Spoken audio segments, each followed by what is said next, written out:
thing that can kill me is death. Hell no, I can't trust nobody. So I keep me a stick at the party. Pulling up finna catch me a body. Round with them choppers, no Harleys. They know I gotta keep my Scotty. 33 and it's acting retarded. If it don't kill me, go harder. All my niggas and we moving like shotters. And I'm big tier late, we poppin'. We bought no assist, no Stockton. All my niggas, we up, we locked in. If he say got gas, might stop in. HP for the number of Harden. Free MC, white chalkin'. Tried to catch a play, D Hopkins. Pull up on the scene, we walk down. All that talking tough got chalked out. Bitch down the bricks, my hot route. How we gon' lose, we hot now. Got me sippin' Henny, that act up. Get it by the load, no Mack truck. Put your ex on my sack up. Bitch out of line, I'll smack her. Welcome to Pittsburgh Chatter, where I do interviews where I want, whenever I want, with who I want. And today I got a special guest, Martell. How's it going, man? Good. How you doing? I'm good. All right, so let's start at the beginning. How did you get into photography and film? It all started in 8th grade, I would say. Oh, early. Yeah, it was like 8th grade. So going into high school, I went to older dice, but I went to Sterrett, my my 6 to 8. So me and my friend Malik, we would play Grand Theft Auto, right?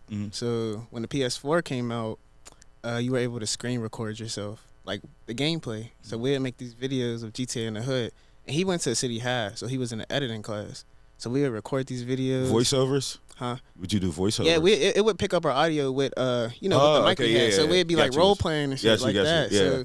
So, after we record the video, he would edit it, and then we would post it on YouTube. After we did that for a minute, we got like a couple thousand views on the videos. Because at the time, like, them videos were so popular. It's still popular now, and that was early on. So, yeah, this was early. So, and then I transitioned into high school. He went to a different high school. I went to a different high school. We still kept doing it. But as I went to like 11th grade, 12th grade, that's when I actually bought me a camera. And I started picking up on photography, shooting. I shot a couple of music videos for my friend Ryan. Going into college, I went to Point Park University. And that's when that summer transitioning into college, I just picked up. Slow down. Because you want to give you all this. All right. So let's go here. So, all right. So who would you say that inspired you? Because you're saying early on, you're starting with GTA and doing various videos like that. So who inspired you? Because that's not necessarily something that anyone was technically doing at the time. So I was just heavy into filmmaking, for real. So that was it. I was heavy into filmmaking. The inspiration really just came from watching movies. I always loved films. Always did. My favorite director is James Wan. If you don't know, he produced and directed The Conjuring. The Conjuring, So, yeah, okay. I love horror movies. That's my thing. So yeah, I would definitely say him. I love horror movies. I always wanted to make me a movie. So. So that would be the goal, is to make a horror film specifically. For sure. Specifically, like, I love all genres, but a horror film from a black person. What would be like the side genre in the horror film? Because it would be horror / comedy / what? Action. It got to be like horror. And just straight horror. Mystery. Like, I need some mystery. All right. I need some scary. Mysteries are definitely always good. Okay, so what type of equipment do you use? Well, currently I shoot with film, so I use a Mamiya RB67. That's an old film camera. Like, I've developed the film and all that stuff like that. So. Yep. And so over time, did you learn how to edit and do all that stuff? Because I'm assuming you do it all yourself, or do you have someone that helps you with it? No, now I literally send it to this film house in New York. They edit they develop the film, all that, and then send it back through email. Okay. But yeah, I learned it myself first. Just to make sure. Yeah, just to make sure. Yeah. So yeah. This is another question I had, because I'm kind of confused when it comes to this is more for like photography aspect of it. When you shoot, are you going to ample locations, or you try to stay in one location? With me, I'm more so of, like I said, a conceptual artist. So when it comes to photography, everything is intentional. I'm not really just picking up the camera saying, hey, let's shoot here. Everything comes with a plan, like a mood board, times, like, set list, all that comes with a plan. So, like, there's a location. If we're shooting on set, it's like this address. If we're shooting in the studio, it's that. Okay, so have you ever done like ample locations in one day though? Oh yeah, when I Is that stressful? I'm really curious. Yeah, when I started, like I said, when I really started doing photography, when I transitioned into college, I was doing like $60 shoots. I would just be like, hey, I'm doing shoots. Let's shoot here. Let's shoot there. Like, at that time, clearly it's more for the love of the craft, correct? Man, yeah. And I was just starting off. People don't understand when you just start off doing something, you're not going to get paid immediately. But you know, I was doing free shoots, but at that time I did so many. I was being paid, you know, to do the little $60 shoots. I could just be like $60. Yeah, we'll walk around downtown, shoot here, shoot there. One other question I had was, you have a lot of various shoots, and this could go for the film too. Do you style the people that you work with, or do they come with their own style and you kind of let them free range on that? I've always sent, like I said, I would make a mood board, so they would be like, "This is like what the plan I'm going for. This is what the look I'm going for. If they got it, then you know we'll come through." But early on, when I first started doing it, I would go to vintage stores and stuff and buy the stuff. Okay, so that was another question. All right, so we're going to skip ahead and then we're going to jump back here. Okay, you cool. Because I was looking at the way you dress, bro. You got swag. So I wanted to know, like, where did that come from? Like, oh man, because you're saying vintage, but like, that, of course now it's more popular, but during the time, maybe like around like 2014, 2016, you could go to like Goodwill, Avalon, all those places and just tear it up in there. But now you cannot. Nah. So like, where did that come from? The style, man. My mom, she was a fashion designer. Yeah, she was a fashion designer. So she always had me and my brother. I do have a brother. We'd always be matching for Easter every time, bro. I'm telling you, I was just talking about it too with him. In East Slab, there used to be a Rockaware. I mean, not Rockaware, Rainbow. We used to have the Rainbow, the little Rockaware fits. And that was at the time you could get away with. That was fly, and that's crazy because I don't know.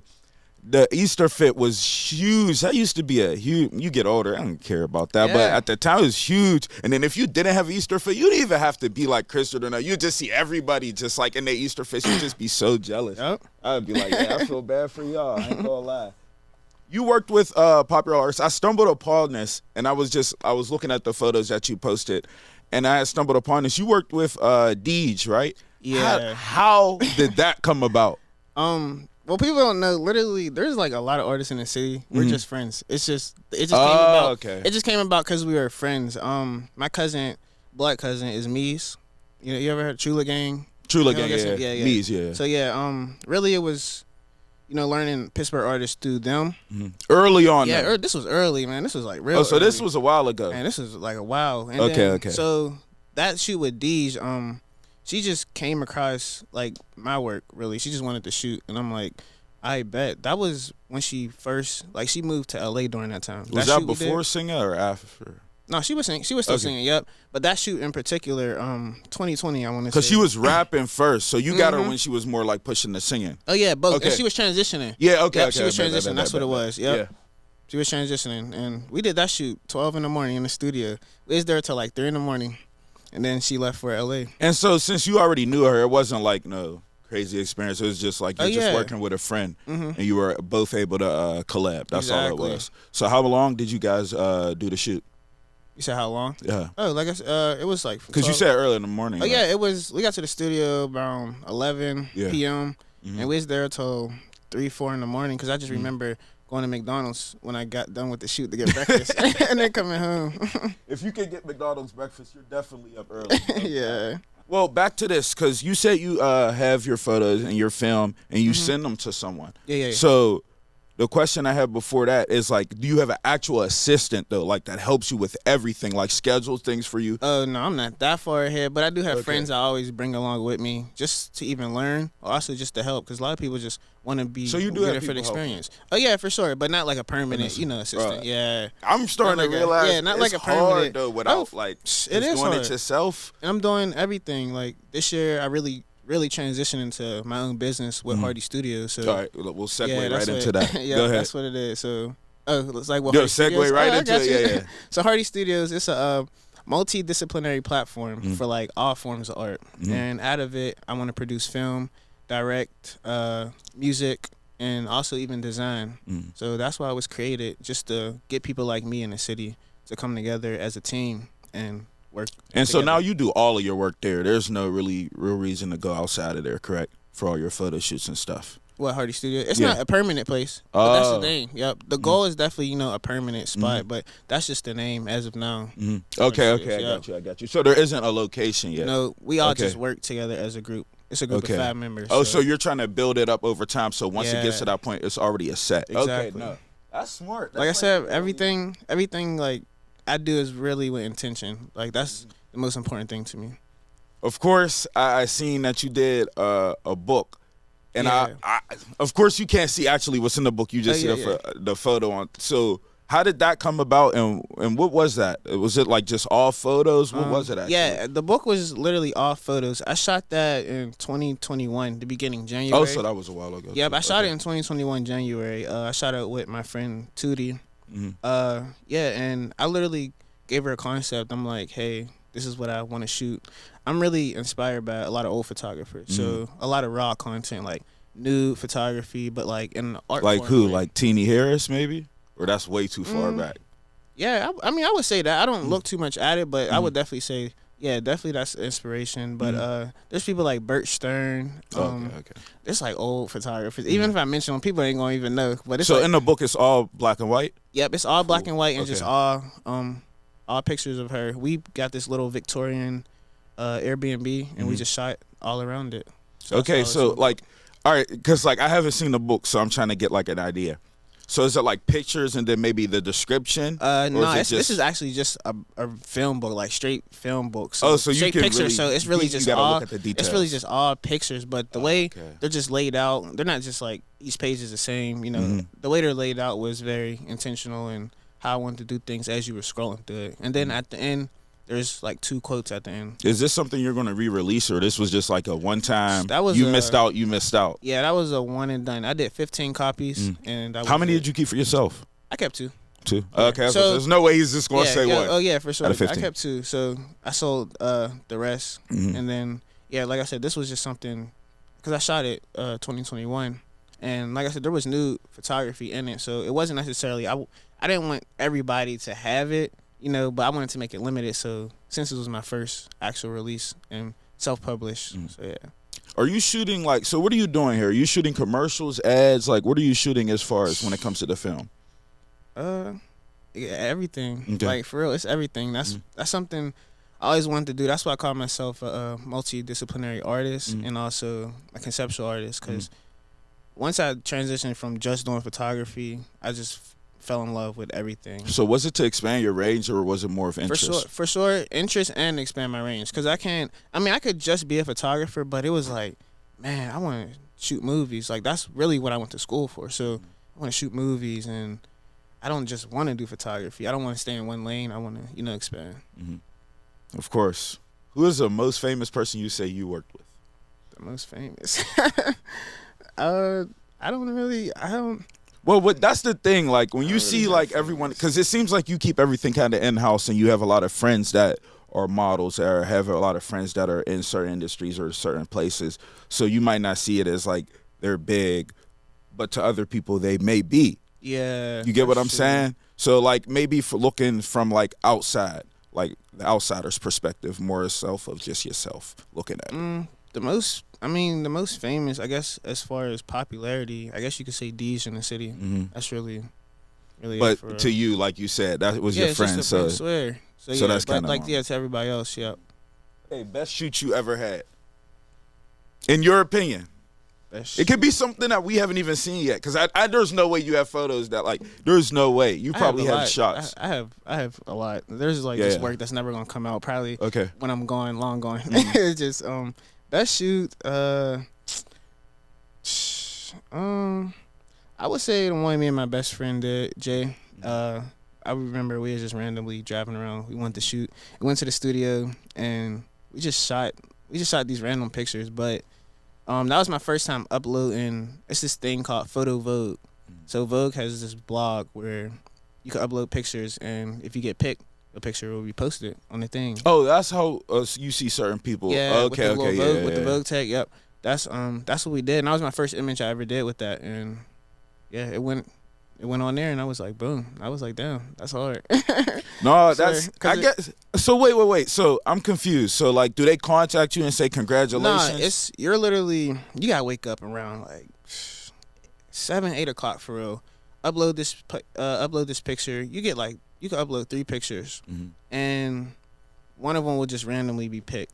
But that's if they like them, because there's actually real people that go through them.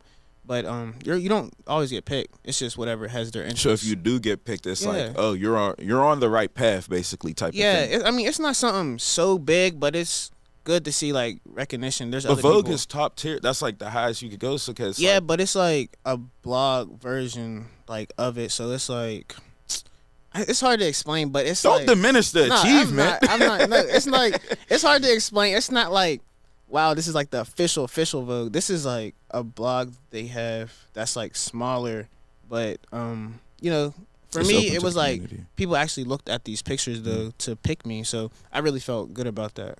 Perfect. One thing I know you can expand on this, because another thing, because I was just doing my research, I see you did like an interview that you posted on as like a blog. Like, who was that with? It was one. You said one of your friends. Oh, I see you posted. It was like an interview. You guys were talking. Oh yeah, that was Jay. Yeah, that was her. Okay. Yeah. So how did that come about, or that was just you? How did that idea? Because that was actually a pretty cool concept. It came from just I read a lot. I read a lot of interviews, read a lot of books. But it came from just that type of format I would look at, and I'm like, I never actually sat down and talked with my best friend about the stuff we wanted to do.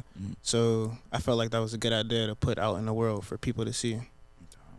I mean, and definitely it seems as if just even in podcasting, like it flows so well when it's just a friend. You don't even realize it. It's just like over time, it's normal. Yeah, no. For sure. You think of today's trends. You already talked a little bit about the vintage, but like I'm talking more like the Rick Owens. I know you've seen the Mischief Boots. What do you think about today's trends? I would say it's not for everybody. Me personally, I like things like a lot of people you don't necessarily see in this city.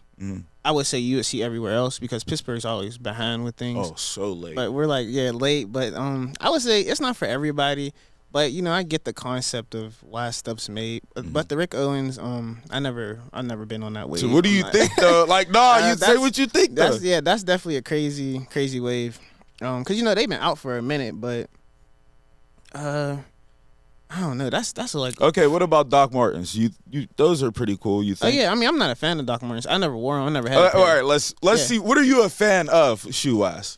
Shoot, I like Nikes. Jordan. I was off Jordan in high school, so I was like off Jordan in high school when I just was growing up in college. I'm more so I like New Balance. Man, I love New Balance. Oh, them new old school looking ones that they got are crazy. I love all of them, and they actually do collaborations with a lot of artists. So that's another reason why I like them. So where did you grow up and where are you from?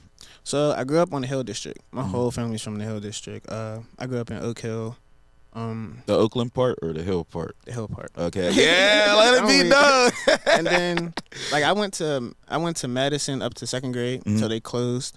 And then that's by Sugar Top, right? Yeah, that's by Sugar Top. Yep. And then I went to Wild, and then got in trouble there. And then I went to Liberty, and that's over in Liberty. That's over in Liberty was what, middle school? Yeah, that's middle school. Yep.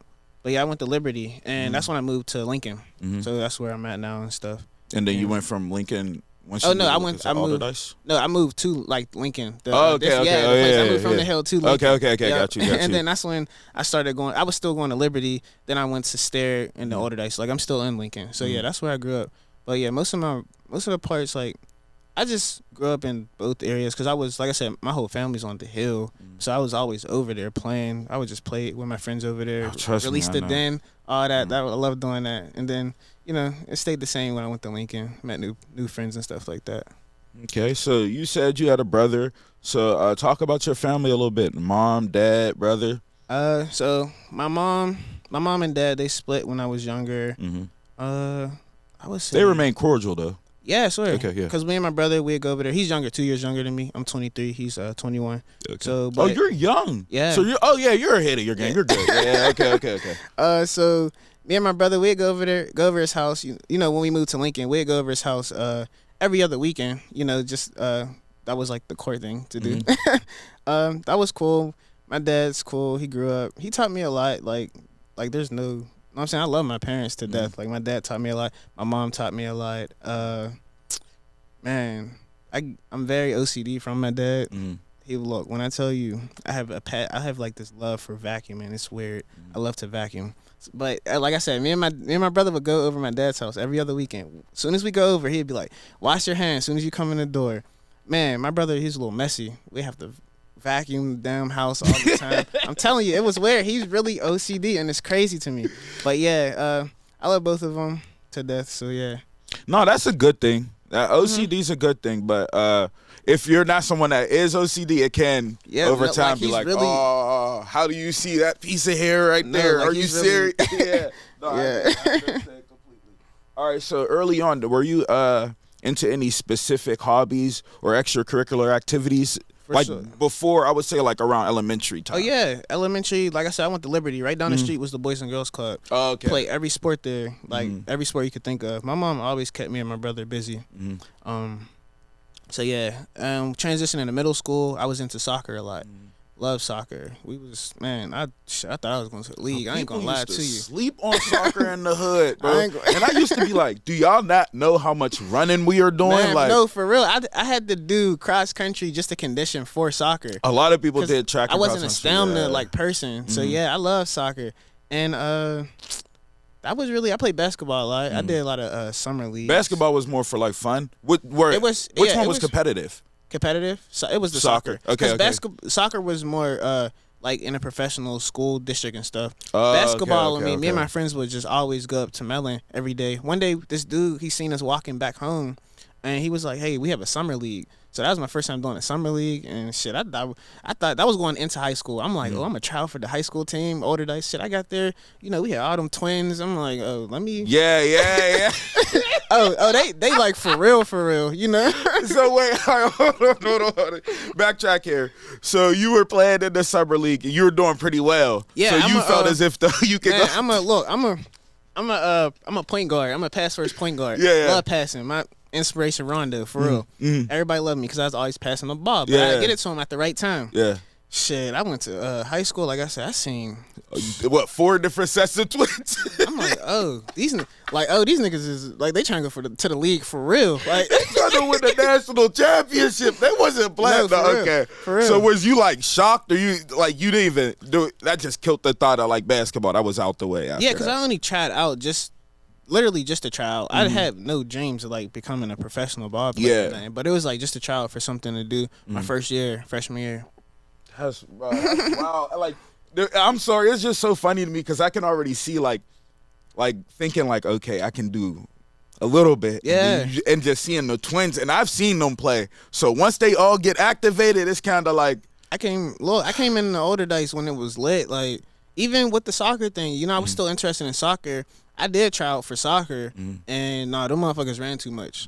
Like older dice was, I think it was at first the first year of my high school. I think this was probably before you were in high school. It was like Alder Dice and Shinley, and that was like my freshman year. And after that, it was Obama and Alder Dice. See, that's where I was gonna go Shinley until it closed. Bro, I don't think Shinley understand. I say this like every interview. I don't think y'all understood how many people wanted to go to Shinley. Like that was the school. It was like our parents went there and shit like that. I did not care about no Brashear. That was not on my list like at all. It was just Shinley. Shinley. They need to bring that back. All right.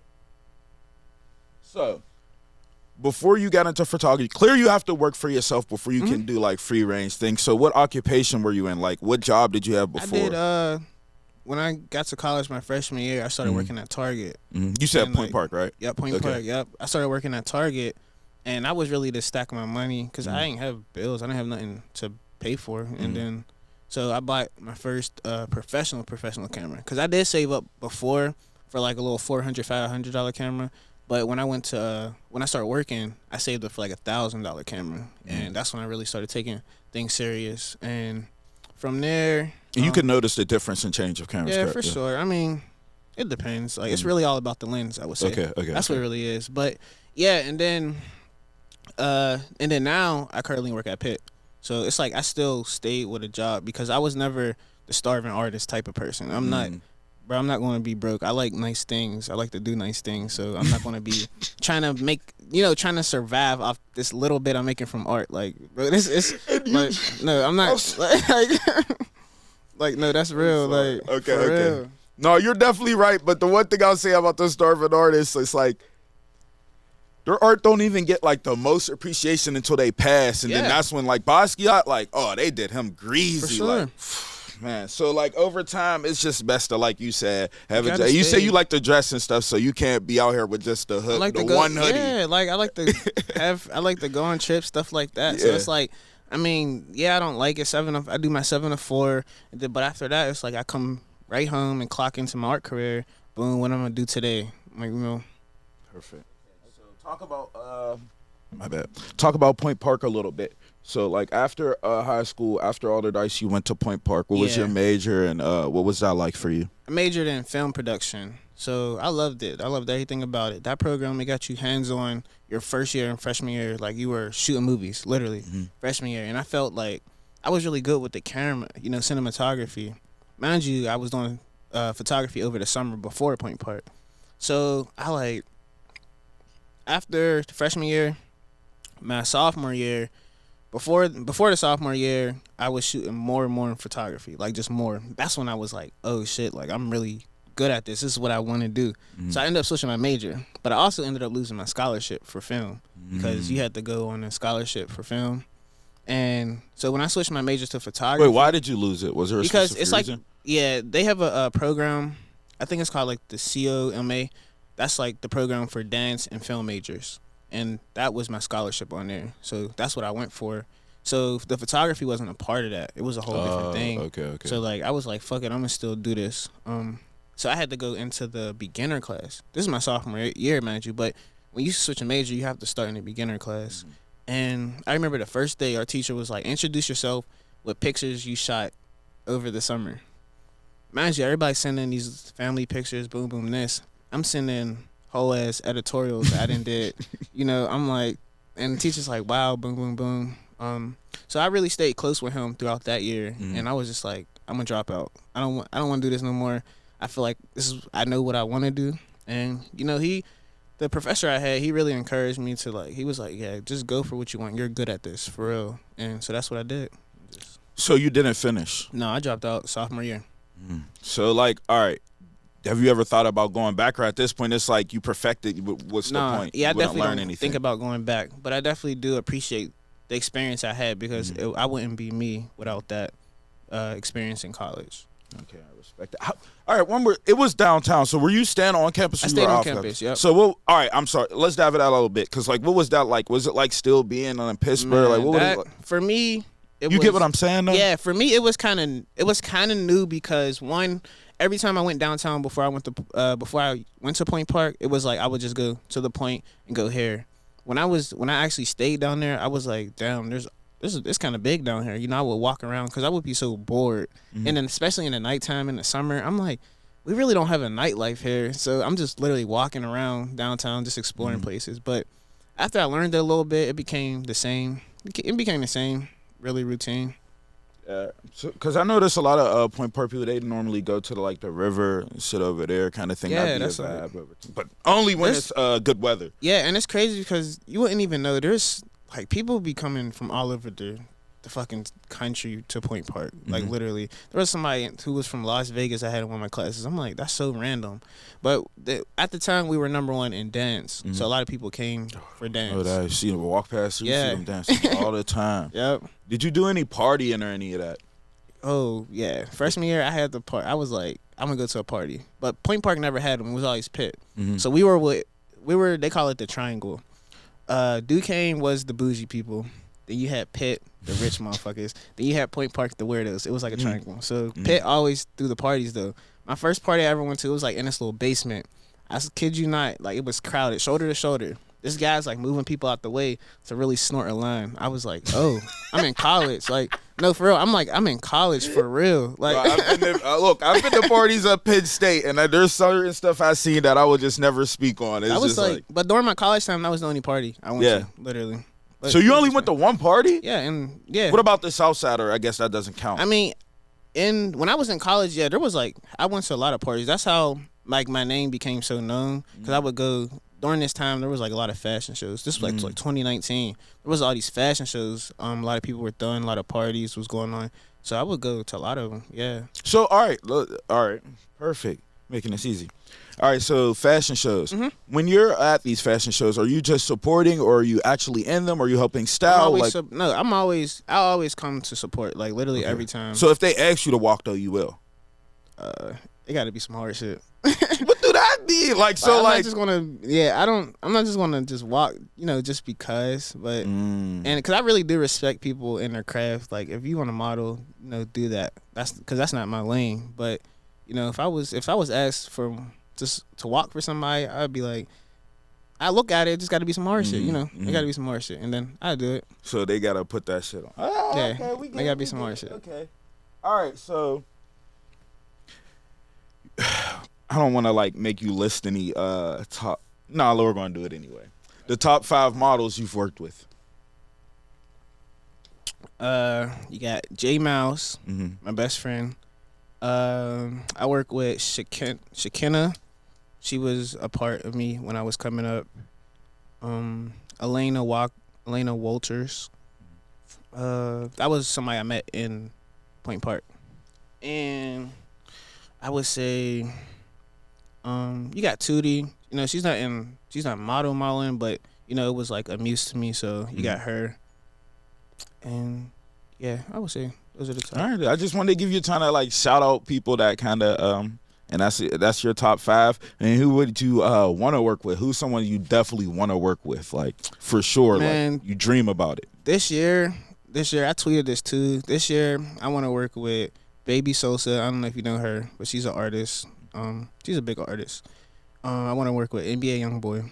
Like, I want to photograph him. I got some hard shit for that. Like, cause he's from Louisiana, and so is Lil Wayne. That's my favorite rapper. You never know with NBA YoungBoy. Like, you really never know who he's gonna choose to work with. Like, you really don't. Like, that's really some hard shit. And I also got Flo Milli. That's another person. Okay. So those are people like you want to shoot, like. Yeah, photograph for sure. Cause I just got the concept ready. Like, I'm ready. I'm like, like I'm trying to find their emails from their assistants and stuff. I'm ready. For real. No, definitely tap in with them for sure. All right. So I think we pretty much got everything. You got any questions for me? Yeah, I do. It's not a force if you. No, you good. I do though. I'll never ask somebody, but like, what inspired you to start Pittsburgh Chatter? Just always want to. Like everyone asks me this, so I have to keep repeating this. So I'm gonna try to make it different a little this time. It's just over time, I kind of just needed to do something outside of working. You give these companies and businesses like 40 hours a week, sometimes 60 hours a week, and then it's like you complain that you got to do like maybe come up with questions or edit a video, but it's kind of absurd when you start thinking, wait, I can't give myself 2 to maybe even 5 hours. So I was just like, all right, I need to do something. And then I love uplifting people, and I know so many people. Like, people will remember me from back in the day, and I'll be like, oh, I'm sorry, I don't even remember. I know so many people, so I was just like, let me connect. And there's so many people in Pittsburgh doing good things, and like, I just want to be able to shed light on that. And people don't understand it's not even for like to make it or nothing. That's a byproduct of it. It's more just like to uplift people. And I want to do big people, and it's cool doing big people, but it's just like the best conversations are people that are on the ground levels. Like, you know what I mean? It's just like the big people create good conversations, but it's like the interviews that people really cling to are the ones that where it's like ground level and people on their ass. So yeah, that's like really what I wanted to do. I ain't gonna say end goal because I never want to say end goal for anybody, but is there a bigger goal you're trying to reach? With in particular with you want me to say it on camera? I want it to be to the point where, like, first of all, I want to work outside of Pittsburgh. Okay. But my goal is to have it to where any artist that's popping, any like upcoming artist, you have to get on Pittsburgh Chatter first. Like, I like that. You coming out from Atlanta, you're one of the biggest rappers, you have to get on Pittsburgh Chatter. I like that. Like, you an upcoming rapper, people ain't banging with you, you need people to listen to you need to come on Pittsburgh Chatter. So you want this to be like the hub? Everything. There isn't. The end goal is everything. Like, everything. Because people don't understand. Like, a prime example of this is just something slight, and now we're just going into like regular conversation here, but like Beyonce's coming to Pittsburgh. You get what I'm saying? Like, do you understand the level of people that actually touch Pittsburgh consistently? Yeah. No, then you got the Stillers. So it's just like people are always here. So if I can get that locked in, that builds my fan base, and then that makes me grow the younger people and the people on the lower level. That's the goal, to take over. I like that. Did you know, this is mad random, but it kind of pertains to that. My godmother, she like works with the the city and stuff. But did you know there's like a list of everything: photographers, directors, people who have brands. There's a list that we have here that when as people are outsourcing, they actually have that list like in the city that they look at to go to them. That was crazy. There's like a list. There's a list. Do you have this list? No, I don't have this list. Well, if you do get in contact with it, please forward it to me. There's a list, and that's crazy to me. I'm like, damn, like that must be like in the inner circle type thing. Yeah. Oh, for sure it is, cause it's like, I mean, I'm probably nowhere. I'm not on that shit, but it's like, you know, people who've been here for a long time, like, but that's like the hub. You know, when somebody's looking to come to Pittsburgh, that's where. One thing I'll say about Pittsburgh is people are starting to respect like the upcoming people a little bit more, because that's where it is. You get that. That's another thing. You get that first interview of somebody, like the first interview they ever had, or even like the second or third one, and then they make it, people come back to it. So that too. Yeah, definitely. If I could get into the inner, actually, I don't even want to do it. I'll do it the hard way. Easy route. Cool. It's grind. Yeah. No shortcuts. We're just working, man. It's working. No, but I appreciate you for coming in, and we'll definitely have to tap in next time you do anything or drop anything. Or maybe we could put some of the models or something you worked with together. We could do something else. Just let me know and stay in contact. I got you. I can get something with Hardy Studios, but I bet. No, I bet. Appreciate you for coming through. All right.